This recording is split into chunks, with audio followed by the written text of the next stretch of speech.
लगी, जिसके बारे में चार्वाक ने भी एक बात कही, यानी जो अपने तक केवल सीमित करता है, जिसके बारे में उन्होंने कहा था कि यावत जीवेत सुखम जीवेत ऋणम कृत्वा घृतम पिबेत भस्मीभूतस्य देहस्य पुनरागमन कुतः।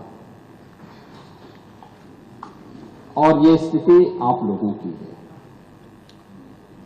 यानी केवल अपने तक सीमित करना। आपका परिवार डेवलपमेंट अथॉरिटी भी उसी का नमूना है।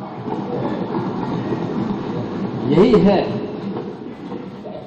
ये परिवार डेवलपमेंट अथॉरिटी की ये भावना ही इस पर आधारित है, जिसके बारे में स्वामी विवेकानंद ने कहा था कोप मंडूक होना।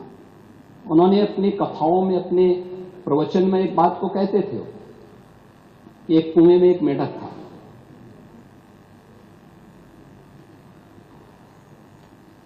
कुएं में पड़ा था, वहीं पैदा हुआ था, उसने दुनिया नहीं देखी थी। तो एक दिन बाहर का एक मेढक दुर्भाग्य से वहां आ गया। तो उसने पूछा कहां से आए हो? उसने कहा मैं समुद्र से आया हूं। कहा समुद्र कैसा है? उसने कहा बहुत बड़ा है। कहा कितना बड़ा? तो उसने छलांग लगाई, तो कुएं की तो छलांग सीमित ही होगी। उसने कहा क्या इससे बड़ा? उसने कहा इससे भी बड़ा। उसने एक और छलांग लगाई, कहा इससे भी बड़ा? कहा इससे भी बड़ा। कहा तुम झूठ बोलते हो।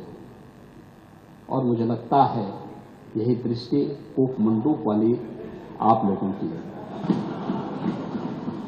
दुनिया आगे बढ़ रही है, एक प्रतिस्पर्धा चल रही है, लेकिन आप लोग अभी भी अपने परिवार तक सीमित होना चाहते हैं।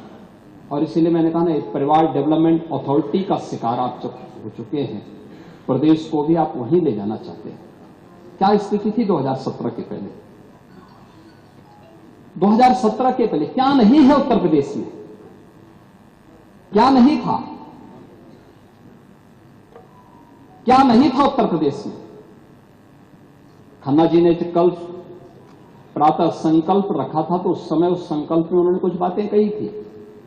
कहां थे हम 1947 तक भी, 1950 में भी, 1960 में भी, और कैसे हम लगातार गिरावट की तरफ गए। ये डिटोरेशन, इसका कारण क्या था? 1990 के बाद क्या स्थिति थी? उसी पर मैं कुछ बात रखना चाहता हूं महोदय, कि विशाल सामर्थ्य के बावजूद नीतिगत उदासीनता के कारण उत्तर प्रदेश लगातार पिछड़ता गया।